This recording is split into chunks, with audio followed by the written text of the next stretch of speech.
اعوذ باللہ من الشیطان الرجیم، بسم اللہ الرحمن الرحیم۔ آج میں ایک بہت ہی اہم آرٹیکل پچھلے دنوں شائع ہوا ڈاکٹر محمد مختار شنقیطی صاحب کا، یعنی اس کا تھا متعدد محاذ اور حکمت عملی کا فہم۔ یعنی مجھے بہت متاثر کیا اس آرٹیکل نے۔ اصل میں ہم جو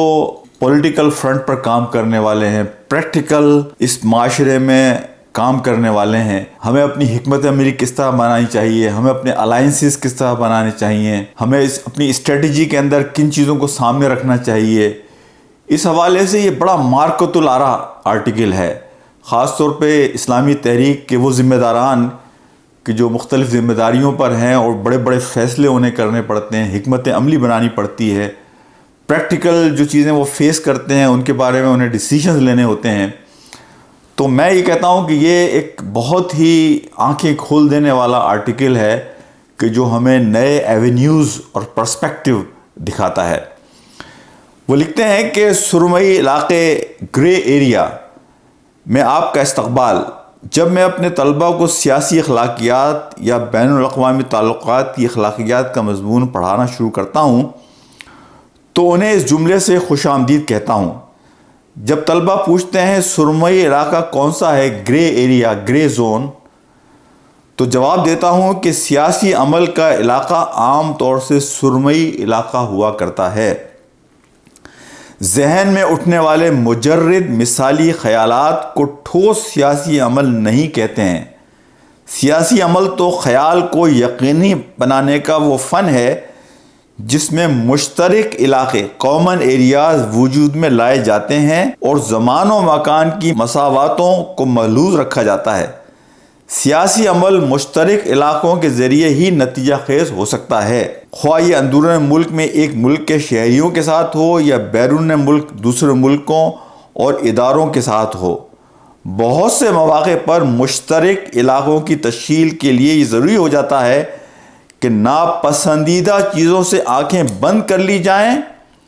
ایک مخالف کے ساتھ مل کر دوسرے مخالف کے خلاف گٹھ جوڑ بنایا جائے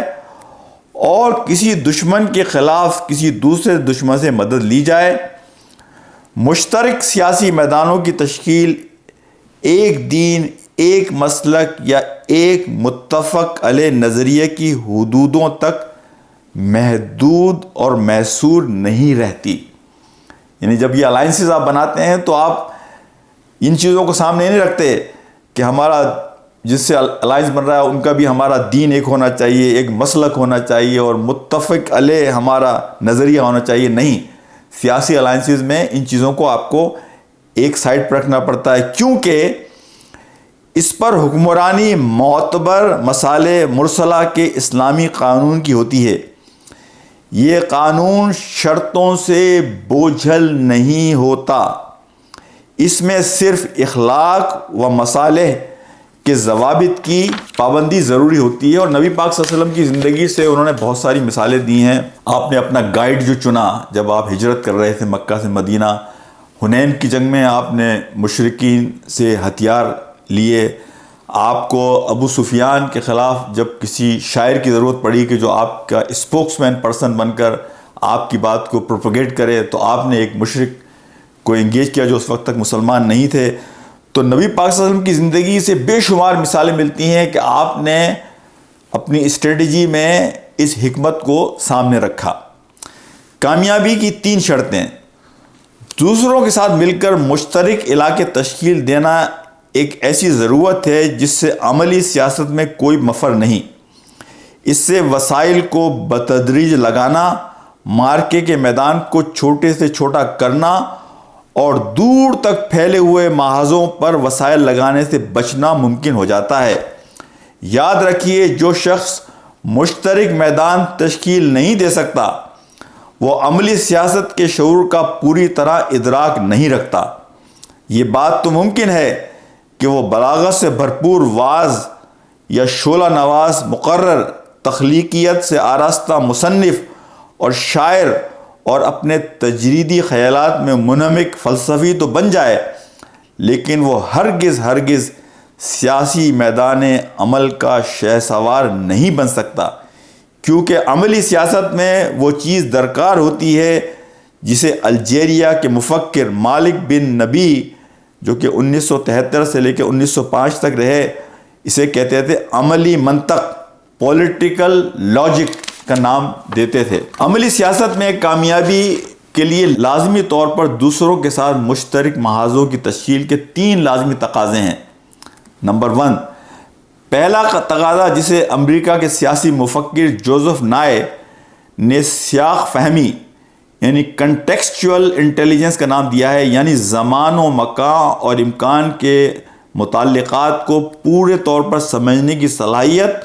اور ان پر مبنی ترجیحات کی ترتیب، فرائض کا فرق اور ذمہ داریوں کے مراتب کا ادراک۔ سیاقی ذہانت کی پہلی علامت یہ ہے کہ ہر محاذ کے لوگوں کو ان کے خاص محاذ پر ان کے متعین ذمہ داری کا شعور ہو، اس محاذ پر اپنا فرض ادا کرنے کے لیے وہ فعال جدوجہد کریں اور دوسرے محاذوں پر اپنی صلاحیتوں کو بکھیرنے کے وہ کام نہ کریں جن کی ذمہ داری اللہ نے ان پر نہیں ڈالی ہے اور جہاں ان کی کوشش کا کوئی فائدہ نہیں ہونے والا ہے، بلکہ دوسرے محاذوں پر جا کر اپنی محنت صرف کرنے کا انجام یہ بھی ہو سکتا ہے کہ ان کی اپنی متعینہ ذمہ داری کو نقصان پہنچے اور دوسرے محاذوں پر ڈٹے ہوئے ان کے بھائیوں کو کوئی فائدہ نہ ہو۔ تو پہلی چیز ہے اپنی ذمہ داری کو سمجھنا اور اس پر فوکس کرنا، زمان و مکان اس کے ارد گرد کی صورتحال کا پورا ادراک ہونا۔ دوسرا تقاضا اسٹریٹجک حس، اسٹریٹجک سینس۔ اسلامی روایات میں لفظ حکمت کا مفہوم یہ معاصر مترادف ہے۔ اگر قدیم زمانے میں حکمت کی تعریف کی گئی تھی چیز کو اس کے صحیح مقام پر رکھنا، تو آج اسٹریٹجک حس کی تعریف یہ کی جا سکتی ہے کہ وسائل کو اس کی صحیح جگہ کام میں لانا، مطلوب مقاصد کو کم سے کم قیمت اور مختصر ترین راستے سے حاصل کرنا، یا کم از کم قربانیوں اور ثمرات کے درمیان توازن کا ہونا۔ ہاں، اگر یہ حقیقت سامنے آئے کہ قربانیاں بہت بڑی اور ثمرات بہت معمولی ہیں، جیسا کہ ہمارے دور کے بیشتر سیاسی اور عسکری تجربات کا حال رہا ہے، تو یہ واضح ثبوت اس بات کا ہے کہ ہماری اسٹریٹجک حس میں کوئی خلل پایا جاتا ہے۔ تیسرا تقاضا، یعنی آپ کو اپنے وسائل اور جو ریسورسز ہیں اور جو وقت ہے، کم سے کم ریسورسز کے ساتھ، کم سے کم قربانیوں کے ساتھ بہتر سے بہتر نتائج حاصل کرنا، یہ حکمت ہے۔ تیسرا تقاضا، گرد و پیش کے علاقائی اور بین الاقوامی ماحول کا فہم۔ یہ فہم انقلابی کوششوں اور آزادی کی تحریکوں کا اس پہلو سے مددگار ہوتا ہے کہ وہ اپنے مشن سے ہم آہنگ سیاق و سباق کنٹیکسٹ میں خود کو رکھ سکیں۔ علاقائی اور بین الاقوامی ماحول کا فہم نہ ہونے کی صورت میں اندیشہ رہتا ہے کہ وہ ایسے مارکے چھیڑ دیں جن کا ابھی وقت نہیں آیا یا جن کا وقت گزر چکا، یا وہ مشترک علاقوں کے صحیح استعمال میں ناکام ہو جائیں۔ اس طرح کے علاقائی قوتوں پر حد سے زیادہ بھروسہ کر بیٹھیں جو ظاہر کچھ کرتی ہیں مگر اندر کچھ دوسرا ایجنڈا رکھتی ہیں۔ عمل کے مشترک میدانوں کی تشکیل کا کام اس وقت بے حد مشکل ہو جاتا ہے، ذرا غور سے سنیے اب اس بات کو۔ عمل کے مشترک میدانوں کی تشکیل کا کام اس وقت بے حد مشکل ہو جاتا ہے جب کئی محاذ کھول لیے جاتے ہیں اور مختلف محاذوں کی سرحدیں ایک دوسرے میں گتھم گتھا ہو جاتی ہیں، جیسی کہ ہماری موجودہ صورتحال ہے۔ امت کا جسم زخموں سے چور ہے اور دل چھید چھید ہو گیا ہے۔ اس طرح کے دھواں دار منظر نامے میں ہو سکتا ہے کہ تمہارا مددگار وہ ہو جو تمہارے بھائی کی گردن پر چھری چلا رہا ہے، اور اس کا مددگار وہ ہو جو تمہاری شہرک پر چھری چلا رہا ہے۔ اس صورتحال میں ان رہروں کے لیے اپنی راہوں کا تعین حیران کن ہو جاتا ہے۔ جو مشکل سوالوں کا آسان جواب تلاش کرنے کے رسیا ہوتے ہیں، وہ سادہ دماغ جو سرمئی علاقوں کے ساتھ تعامل کرنے کی مہارت نہیں رکھتے، ان گتھیوں کو لے کر الجھتے اور الجھتے ہی چلے جاتے ہیں۔ یہ الگ بات ہے کہ اپنی ان نادانیوں کو وہ بقلم خود کامیابیاں قرار دینے پر اصرار بھی کرتے ہیں۔ اب اس میں انہوں نے یہ بات کہی کہ مخالفین سے کام لینا اور دشمنی کے نقصانات کو کم سے کم کرنا یہ اسٹریٹجی کا ایک حصہ ہے۔ اس بارے میں انہوں نے کچھ مثالیں دیں کہ الجیریا کی جو پوری تحریک تھی یعنی فرانس کے خلاف، اس الجیریا کی تحریک میں بہت سارے سبق ہیں اسلامک موومنٹس کے لیے کہ کس طریقے سے انہوں نے یعنی چیزوں کو استعمال بھی کیا اور اپنے آپ کو سیف اور پروٹیکٹ بھی رکھا۔ انقلابی تحریکوں اور ان کے بین الاقوامی مددگاروں کے درمیان تعلق اسی طرح کا ہوتا ہے جس طرح دو الگ الگ منزلوں کی طرف رواں دواں مسافر راستے کی کچھ مسافت ایک ساتھ طے کرتے ہیں۔ منزل کا الگ الگ ہونا اس میں رکاوٹ نہیں بنتا کہ اتنی دور تک ایک دوسرے کے لیے اچھے رفیق سفر ثابت ہوں۔ البتہ یہ احتیاط ضروری ہے کہ کوئی ایک اپنے حسن سلوک اور میٹھی باتوں سے دل جیت لینے کے بعد غفلت کے کسی انجانے لمحے میں اپنے ساتھی کا رخ ہی بدل ڈالے۔ راستے چلتے وجود میں آنے والے اس تعلق کی پیچیدگی کو شاعر علامہ اقبال نے بڑے بلیغ انداز میں بیان کیا ہے کہ میں اپنی راہ میں ہر رہرو کے ساتھ چلتا ہوں اور اسے اپنی راہ کا کچھ حصہ دیتا ہوں۔ میں راستے میں کسی کو راہبر نہیں پاتا جو منزل تک میرا ساتھ دینے کے لیے آمادہ ہو۔ انقلابی تحریکوں اور قومی آزادی کی تحریکوں کو بیرون سے مدد کرنے والے بیشتر حالات میں ایمان و اخلاص کے جذبے سے مدد نہیں کرتے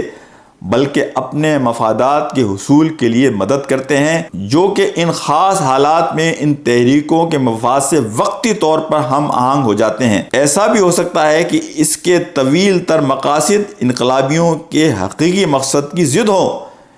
اس مدد کا محرک زیادہ تر تو اپنے حریفوں کو نقصان پہنچانا ہی ہوتا ہے، انقلابیوں کی کامیابی نہیں ہوتا۔ اس کی انہوں نے بڑی مثالیں دی ہیں، جیسے الجیریا میں وہاں کی تحریک نے کمیونسٹ پورا جو بلاک تھا اس کو استعمال کیا، لیکن وہ اپنی منزل پر ان کی نظریں جمی رہیں۔ افغانستان میں جو کچھ ہوا رشیا کے خلاف کہ افغان مجاہدین کو قوتوں نے استعمال کیا، لیکن ان سے انہیں کوئی ہمدردی نہیں تھی۔ اسی آرٹیکل میں وہ لکھتے ہیں اسی لیے یعنی آگے چل کر ہم اس کو دیکھیں گے، بڑی ریسرچ ہوئی، ایک بڑا انسٹیٹیوشن ہے، اس میں اس نے ٹائٹل دیا ڈسپوزیبل ریبلز،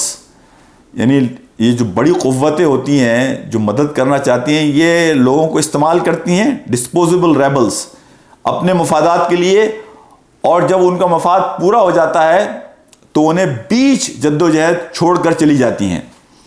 اس کی مثال یہاں اس آرٹیکل میں انہوں نے افغانستان کی دی ہے، مثال انہوں نے پھر شام کی دی ہے کہ شام میں جو کچھ ہوا۔ لیکن ان تمام چیزوں میں جو سب سے زیادہ اسمارٹ رہے وہ الجیریا کی جو پوری تحریک تھی اس کا ذکر انہوں نے بار بار کیا ہے۔ ایسا بہت مرتبہ ہوتا ہے کہ انقلابی تحریکوں اور ان کے بیرونی مددگاروں کے درمیان تعلق اور ربط کے رشتے ٹوٹ جاتے ہیں، ایسی صورت میں جب کہ مددگار ملک کے مقاصد مدد پانے والے کے مقاصد کی تکمیل سے پہلے ہی تکمیل پا جاتے ہیں۔ جو یہی بات میں نے کی، یعنی جو مدد کرنے والے ہیں ان کے مقاصد حاصل ہو گئے، اب انہیں ہمدردی نہیں ہے جن کی وہ مدد کر رہے تھے ان سے، تو وہ انہیں بیچ میں چھوڑ کر پھر غائب ہو جاتے ہیں۔ یہاں ایک چیز انہوں نے لکھی کہ عرب دنیا میں سیاسی آزادی اور اسٹریٹجیکل خود مختاری کا مطلب ہے صہیونی ریاست کے گرد و پیش کے اسٹریٹجک ماحول میں بڑی تبدیلی۔ یہ وہ نہایت سنجیدہ سرخ لائن ہے جسے پار کرنے کے لیے ہرگز بڑی قوتیں کبھی اجازت نہیں دیں گی۔ یہ اوسلو کا ادارہ ہے جس کا انہوں نے ذکر کیا۔ اوسلو کے دو ادارے ہیں، پیس ریسرچ انسٹیٹیوٹ اوسلو اور Norwegian Institute of Foreign Affairs. ان سے وابستہ دو محققین ہیں، سیلوک اور رولینڈ سین نے 2020 میں ایک مشترک اکیڈمک تحقیق شائع کی۔ اس کا عنوان تھا ڈسپوزیبل ریبلز، جس کا میں نے آپ کے سامنے ذکر کیا۔ اچھا، اس میں یہ جو ہوتے ہیں بڑی قوتیں جو ساتھ دینے والی ہوتی ہیں ان کے بارے میں انہوں نے کچھ چیزیں کہی ہیں کہ یہ ان کا مقصد کیا ہوتا ہے۔ ایک مقصد ان کا یہ ہوتا ہے کہ جتنے بھی ریبلز آپس میں لڑ رہے ہیں، مخالف ایک دوسرے سے گتم گتا ہیں، ان سب پہ نظر رکھنا، جس کی آپ مدد کر رہے ہیں اس کی اتنی مدد نہ کرنا کہ اسے فتح حاصل ہو جائے، اور دوسرے جو گروپس ہیں ان کو بھی اتنی مدد کرنا کہ وہ بس لڑتے رہیں، یعنی انہیں بھی کوئی کامیابی نہ ہو اور ایک حد تک انہیں مدد کی جائے، یعنی مختلف عنوانات سے مختلف گروپس کی مدد کرنا، لیکن ایک لمٹ میں، تاکہ وہ سکسیسفل نہ ہو سکے، اور اس بات پہ نظر رکھنا کہ انہیں کوئی ان کا گول حاصل نہ ہو جائے۔ ایک اور اس میں انہوں نے بڑی اچھی بات لکھی، جنگ کو طویل مدت تک جاری رکھنا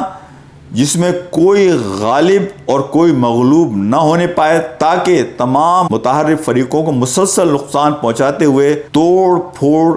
کو جاری رکھا جائے۔ یہاں آگے لکھتے ہیں وہ کہ اصل سوال یہ ہے کہ مدد کرنے والوں کے ساتھ تعلقات کے دوران ان کے خفیہ مقاصد اور اسٹریٹجک اہداف سے آگاہی ہو، ان کے ساتھ سادہ دلی اور حسن نیت کے ساتھ معاملہ نہیں کرنا چاہیے، بلکہ کوشش کی جائے کہ انہیں اپنے میدانوں اور اپنے مقصد سے قریب لایا جائے، اور ہوشیار رہا جائے کہ وہ اپنے میدانوں اور مقصد کی طرف کھینچ کر نہ لے جائیں۔ ساتھ ہی تعلقات میں کسی بھی طرح کی تبدیلی کے لیے تیار رہا جائے، خاص طور سے اگر مددگار کے اہداف آپ کے اہداف کی تکمیل سے پہلے ہی پورے تکمیل پا گئے ہوں۔ اپنے محاذ کی سمجھ، کم سے کم محاذوں کو کھولنا، وسائل کا بہترین استعمال، کم سے کم وسائل سے زیادہ نتائج حاصل کرنے کی کوشش، اپنے ارد گرد کے ماحول کی سمجھ، اپنے ساتھ چلنے اور مدد کرنے والوں سے پوری طرح واقف اور ہوشیار رہنا۔ یہاں وہ یہ لکھتے ہیں کہ یہ بڑی انہوں نے اہم بات کہی ہے کہ یہ بات بھی اہم ہے کہ مقامی فعالیت ایکٹیویزم پر عمومی حمایت سے زیادہ توجہ مرکوز کی جائے۔ نصرت کے کئی ایک محاذ کھل جائیں اور بند راستے میں ادھر ادھر بہت سے رخنے پیدا ہو جائیں تو امت کو زیادہ فائدہ ہوگا اور اس کی امیدوں کو زیادہ جلا ملے گی، اس کے مقابلے میں کہ دور سے جذباتی اور زبانی حمایت کی جائے اور زمین پر اس کا کوئی واقعی اثر نہ ہو۔ یہاں وہ کہتے ہیں رسک ٹیکنگ، یعنی آپ کو رسک ہے لیکن ایکٹیویزم جو ہے نا وہ اس میں رسک ہے، آپ مدد لیں گے، اس میں امکانات ہیں کہ آپ کو کچھ نقصانات بھی ہوں گے، اور لیکن یہ اس سے بہتر ہے کہ خالی زبانی کوئی کلیم کیے جائیں اور اس کے نتیجے میں کوئی اثرات اور نتائج پیدا نہ ہوں۔ متعدد محاذوں کی سمجھ اور ان محاذوں کے سرمئی علاقوں یعنی گرے زون کی فہم میں یہ اہم سبق ہے کہ انقلابی تحریک کے لیے یہ ہرگز مناسب نہیں ہے کہ وہ اپنے اوپر عائد فرض کو نقصان پہنچائے۔ بڑی اہم بات ہے، انقلابی تحریک کے لیے یہ ہرگز مناسب نہیں ہے کہ وہ اپنے اوپر عائد فرض کو نقصان پہنچائے، اس دلیل کی بنا پر کہ وہ اپنے دینی بھائیوں کی مدد کرنا چاہتی ہے حالانکہ وہ ان کے لیے کچھ نہیں کر سکتی۔ اس کے اپنے مخصوص محاذ پر اس کا فعال کردار آخری نتیجے کے اعتبار سے اس کے لیے بھی مفید ہوگا اور اس کے دوسرے مظلوم دینی بھائیوں کے لیے بھی۔ یہاں انہوں نے ایک بڑی اہم بات کہی کہ بعض اوقات ہم اپنا جو گول ہے اس پر فوکس رکھیں۔ بعض اوقات یہ ہوتا ہے کہ آپ ایسے بیانات دیتے ہیں جس کے نتیجے میں آپ کے جو دینی بھائی ہیں انہیں دلی طور پر تو خوشی ہوتی ہے، لیکن آپ کا جو یہ مدد کر رہا ہے مخالف ان کا، وہ ڈس ہارٹڈ ہوتا ہے اور وہ گیو اپ کر سکتا ہے آپ کی مدد کو۔ تو وقتی طور پر تو جذباتی ہو کے آپ یہ بات کر دیتے ہیں کہ جس کے نتیجے میں وہ آپ کے دوست احباب اور حلقے کے لوگ اور دینی بہن بھائی جو بہت دور بیٹھے ہیں وہ نعرے لگائیں اور خوش ہو جائیں، لیکن آپ نے یہ جو اپنے تعلقات تھے اس گروپ کے ساتھ جو آپ کی مدد کر رہا تھا اسے ساور کر لیا، اسے خراب کر لیا، اس میں ایک خلش اور دوری پیدا کر لی۔ تو ان کا کہنا یہ ہے کہ اگر آپ نے گول حاصل کر لیا تو اس کے نتیجے میں آپ زیادہ بہتر پوزیشن میں ہوں گے اپنے باقی بھائیوں کی اور ہمدردوں کی مدد کرنے کے لیے۔ اچھا، بالکل یہی اسٹریٹجی تھی تیونس میں غنوشی صاحب کی کہ اگر ہم یہاں اسٹیبل ہو گئے ایک مرتبہ تو we will be in a better position to help out everybody. So our focus should be Tunis right now.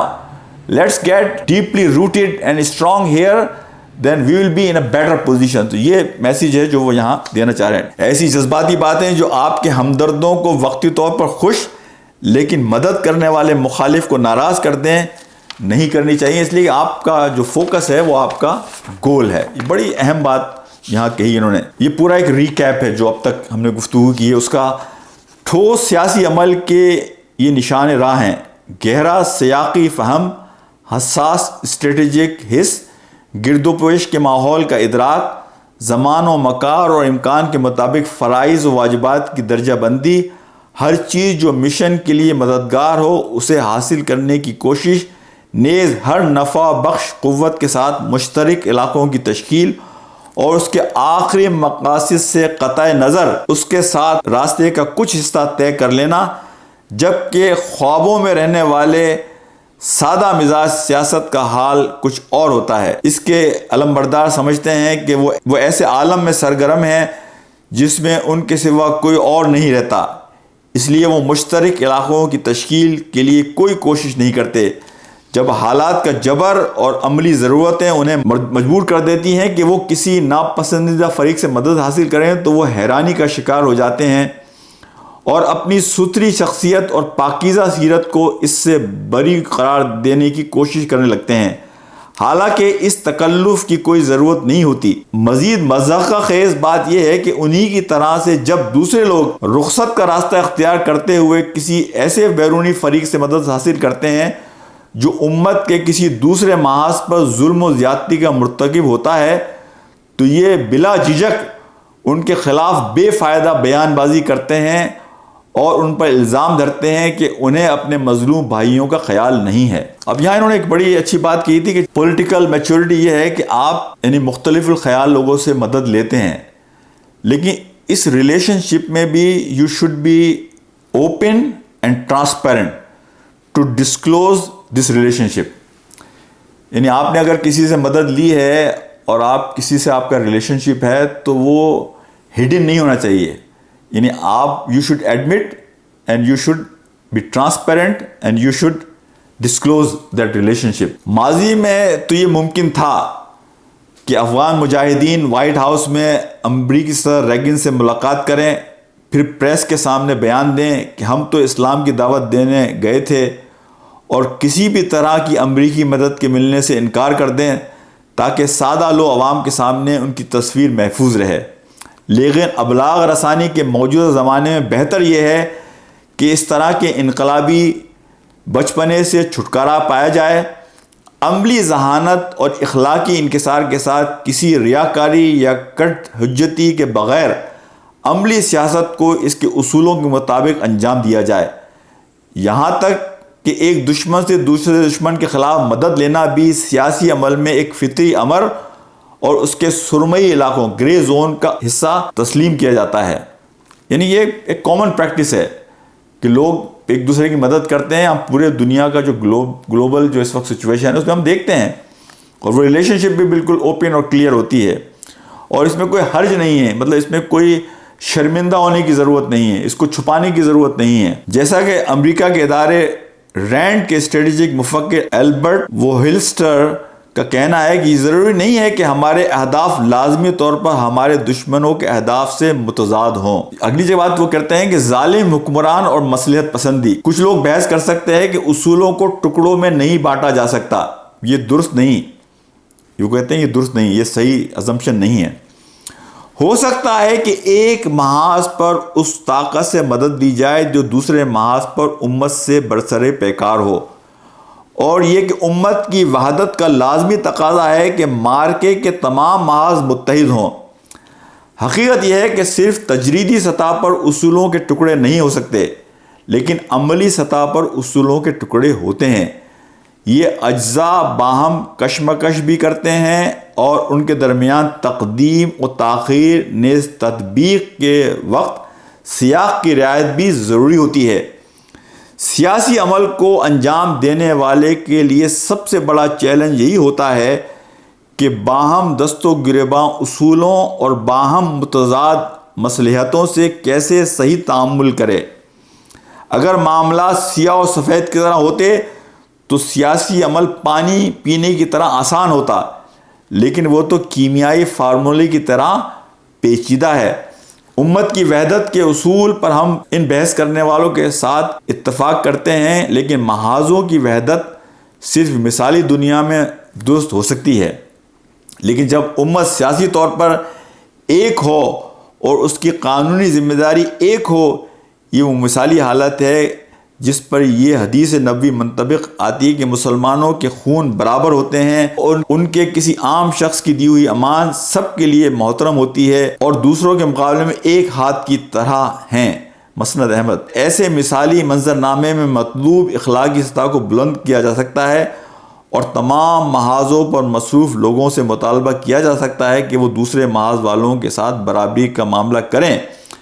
یہ مان کر کہ تمام سرحدیں ایک محاذ ہے، اسے وہ ولا و برا کا اصول بنا دیں اور سیاسی تعلقات کو منضبط کرنے کا پیمانہ بنا دیں۔ تاہم موجودہ صورتحال میں جبکہ امت کا شیرازہ پارا پارا اور فرقہ بندی کا دور دورہ ہے، اللہ کی رحمتیں ہوں اس پر جو اپنی قدر پہچان لے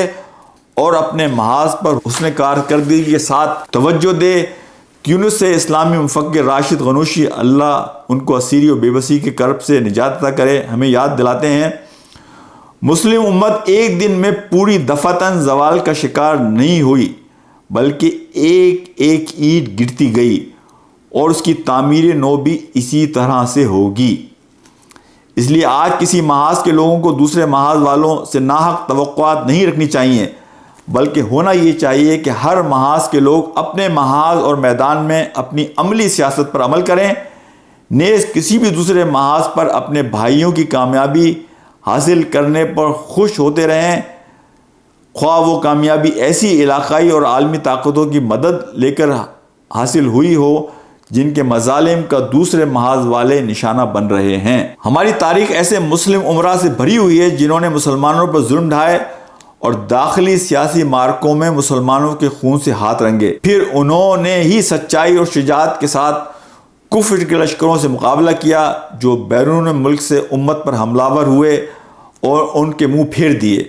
امت کے علماء نے ان امراء کے مظالم کی مذمت کی، لیکن بیرونی دشمن کے خلاف جہاد میں ان کے ساتھ کھڑے ہونے میں ذرا تردد اور ہچکچاہٹ کا مظاہرہ نہیں کیا۔ ان ظالم امراء کے ساتھ ان کے کھڑے ہونے کی وجہ ان سے محبت یا ان کی لاقانونیت پہ اطمینان نہیں تھا، بلکہ امت کی وجود اور اسلام کے مستقبل کی حفاظت پیش نظر تھی۔ اگر علماء اسلام ان تضادات کو اس نگاہ سے دیکھتے جس نگاہ سے موجودہ زمانے کی یہ سادہ لوگ اور حجت پسند لوگ دیکھتے ہیں، تو امت پر حملہ آور دشمنوں کے خلاف جہاد نہ کرنے کی دلیل دے کر جہاد موقوف کر دیتے کہ جو شخص مسلمانوں کو قتل کرے یا ان پر ظلم کرے اس کا دشمن کو دفاع کرنا قابل قبول نہیں ہے اور اس کے جہاد و دفاع امت کی تائید نہیں کی جائے گی۔ لیکن اس کے برعکس علماء اسلام نے اس کا ادراک کیا کہ اس سلسلے میں اضافی مصلحتوں کو سامنے رکھ کر فیصلہ کیا جائے، نیز یہ بھی کہ اللہ تعالیٰ اس دین کو فاجر شخص اور بے نصیب افراد کے ذریعے بھی قوت عطا کرے گا، جیسا کہ احادیث میں ذکر ہے۔ مزید برآں یہ واقعاتی حقیقت ہے کہ انسانوں میں بہت بڑی تعداد ایسے لوگوں کی رہتی ہے جن کی سیرتوں میں نیک اعمال اور برے اعمال کا اختلاط پایا جاتا ہے، تو وقتی مصلحتوں کو سامنے رکھ کر بڑے گول کو سامنے رکھا جائے اور وقتی مصلحتوں سے فائدہ اٹھایا جائے۔ اسی لیے علماء اسلام نے واضح کیا ہے کہ ایسا ہو سکتا ہے کہ مسلمان کچھ لوگوں سے ایک پہلو سے محبت کرے تو دوسرے پہلو سے نفرت کرے، ایک پہلو سے دوست بنائے تو دوسرے پہلو سے دشمنی رکھے۔ یہ نظریہ امام ابن تیمیہ کی تحریروں میں بہت واضح نظر آتا ہے۔ انہیں بھی بالکل ہمارا جیسا پیچیدہ زمانہ ملا تھا جبکہ امت کی حرمت پامال کی جا رہی تھی اور پشت پناہوں اور مددگاروں کی شدید قلت تھی اور کوئی اسلامی علاقہ مسائل سے پاک نہیں تھا۔ علاقائی حکمت عملی کے پیش نظر ہدف تنقید بنانا، متعدد محاذوں کے فہم کا حاصل جسے ہم یہاں نمایاں کرنا چاہتے ہیں وہ یہ ہے کہ فلسطینیوں کے لیے مناسب نہیں ہے کہ وہ شامیوں پر تنقید کریں کہ وہ امریکی عسکری امداد کیوں قبول کرتے ہیں اور امریکہ کا اس پر شکریہ ادا کیوں کرتے ہیں، کیونکہ سیاسی تعلقات اور سفارتی روابط کا یہ بدیہی تقاضا ہے۔ اسی طرح شامیوں اور یا عراقیوں کے لیے مناسب نہیں ہے کہ وہ فلسطینیوں پر تنقید کریں کہ وہ ایرانی عسکری امداد کیوں قبول کرتے ہیں اور اس پر ایران کا شکریہ ادا کیوں کرتے ہیں، کیونکہ سیاسی تعلقات اور سفارتی روابط کا بدیہی یہی تقاضا ہوتا ہے۔ سیاسی حکمت عملی کا تقاضا یہ ہے کہ ان میں سے ہر ایک دوسرے کی قوت کو اپنی قوت سمجھے اور جو چیز اس کے لیے نفع بخش ہو اس کے حصول کی فکر کرے۔ یعنی دوسرا کہاں سے مدد لے رہا ہے اس کو تنقید کا فوکس نہ بنائے، اس کے حالات میں اس کے لیے وہی ممکن تھا، تو یعنی آپ کے لیے جو چیز ممکن ہے جہاں سے مدد لینا آپ لیں۔ وہ جو بات انہوں نے پہلے کہی تھی نا، ہو سکتا ہے آپ کے بھائی کی مدد وہ کر رہا ہو جو آپ کا دشمن ہو اور آپ کی مدد وہ کر رہا ہو جو ان کا دشمن ہو. تو سیاسی میدان میں یہ پریکٹیکلی یہ ساری چیزیں پاسبل ہیں. تو ایک دوسرے پہ انگلیاں اٹھانا یہ مناسب نہیں ہے. مشترک ہدف کو حاصل کرنے کی کوشش کرنے والے مختلف گروپس آپس میں تنقید اور باریکیوں میں جانے سے اجتناب کریں. البتہ تمام لوگوں پر یہ حق ہمیشہ قائم رہے گا کہ کوئی اپنے بھائی کے خلاف کسی ظالم کی مدد نہ کرے اور اپنے بھائی پر کسی ظالم کے ظلم کو جائز نہ ٹھہرائے. دین، خون، تاریخ اور جغرافیہ کے رشتوں کا یہ کم از کم لازمی تقاضا ہے. اللہ کا شکر ہے کہ یہ وہ چیز ہے جس کا اصولی التزام ان محاذوں کا سواد اعظم کرتا ہے. اس کی وجہ ایمانی اور انسانی اسباب ہیں جو سیاسی مسائل سے ماورا اور بالاتر ہوتے ہیں. اچھی طرح واضح رہے کہ مشترک محاذوں کے بارے میں یہ بحث کسی بھی حال میں ہرگز اس دشمن سے مدد لینے کی گنجائش نہیں رکھتی جو سب کا مشترک جانی دشمن ہو، یعنی صہیونی ریاست جس کے وجود، جس کی عداوت اور جس کی مغربی پشت پناہوں کی عداوت کی بھاری قیمت علاقے کی تمام قوتیں مسلسل ادا کر رہی ہیں. امت کے قلب میں پیوست اس خنجر کی وجہ سے عراقی اور شامی اقوام جس علم سے دوچار ہیں وہ فلسطینیوں کے علم سے کم نہیں ہے. ہماری یہ بحث اس سے نہیں روکتی کہ ہر محاذ کے لوگوں کو اپنے سیاسی تعلقات بہتر انداز میں برتنے کے سلسلے میں مشورے اور نصیحتیں کی جائیں. خود ہم نے اس سے پہلے کئی بار مختلف سیاسی تعلقات برتنے والوں کو مناسب تعبیرات اختیار کرنے کے سلسلے میں ناقدانہ توجہ دلائی ہے، لیکن تنقید کا وقت بھی اہمیت رکھتا ہے. یہ بھی سیاق فہمی کا ایک حصہ ہے، حکمت کا حصہ ہے. امن و سکون کے زمانے میں وہ تنقید محفوظ تر اور مؤثر تر ہوتی ہے، لیکن جب کسی محاذ کے لوگ ہلاکت خیز جنگ کا سامنا کر رہے ہوں جیسا کہ آج غزہ والوں کے حال ہے، تو ایسے میں مدد اور پشت پناہی کسی دانشورانہ تنقید اور وعظ پر مقدم ہوتی ہے.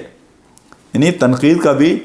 ایک مناسب وقت ہوتا ہے. وہ بڑی ایک اہم بات میں آخر میں کروں گا کہ سیاست کے میدان میں سیاسی الائنسز کی بڑی اہمیت ہے. سولو کوشش خصوصاً ابتدا میں کافی مشکلات پیدا کر کے رفتار کار بہت سست کر دیتی ہے. یہ حقیقت یہ ہے کہ اس آرٹیکل میں جو بات کو اگر میں ریکیپ کروں وہ یہی ہے کہ سیاسی دنیا میں آپ کو اپنی حکمت عملی اپنے حالات کے مطابق بنانی پڑتی ہے، اور وقتی طور پر آپ کو آپ کے بھائی کے دشمن سے فائدہ اٹھانا پڑتا ہے. لیکن اس میں آپ کو ہوشیار رہنے کی ضرورت ہوتی ہے کہ آپ اپنے وقتی جو آپ کے مدد کرنے والے ہیں ان کا اتنا انفلوئنس آپ پر نہ ہو جائے کہ آپ اپنے مقصد اور گول کو ہی بھلا بیٹھیں. اور دوسری بات یہ ہے کہ یہ جو امت ایک امت ہے، لیکن اس کے محاذ ایک نہیں ہو سکتے. مختلف جگہوں پر مختلف محاذ ہو سکتے ہیں، لیکن جہاں تک امت ایک ہو اور ہماری نظریں یہ ہوں کہ الٹیمیٹ گول اس پوری امت کا بحیثیت مجموعی فائدہ، یہ ہو سکتا ہے کہ دور بیٹھے ہوئے لوگوں کو آپ کی وقتی پلاننگ غلط لگے، لیکن اگر آپ اخلاص کے ساتھ اپنی منزل کو سامنے رکھتے ہوئے وقتی طور پر کچھ لوگوں سے فائدہ اٹھانے کی کوشش کر رہے ہیں تو یہ it's a norm in today's world. تو اللہ تعالیٰ ہمیں یہ توفیق دے کہ ہم جو آج ہم نے آرٹیکل پڑھا اس سے ہم فائدہ اٹھا سکیں، اور ہم ایک اوپن مائنڈ، اوپن ذہن کے ساتھ اور وسعت قلبی کے ساتھ ہم اپنی پلاننگ اور اسٹریٹجی بنائیں جس کے نتیجے میں ہم بہتر نتائج حاصل کر سکیں. اللہ تعالیٰ ہمارا مددگار ہو. السلام علیکم ورحمۃ اللہ وبرکاتہ.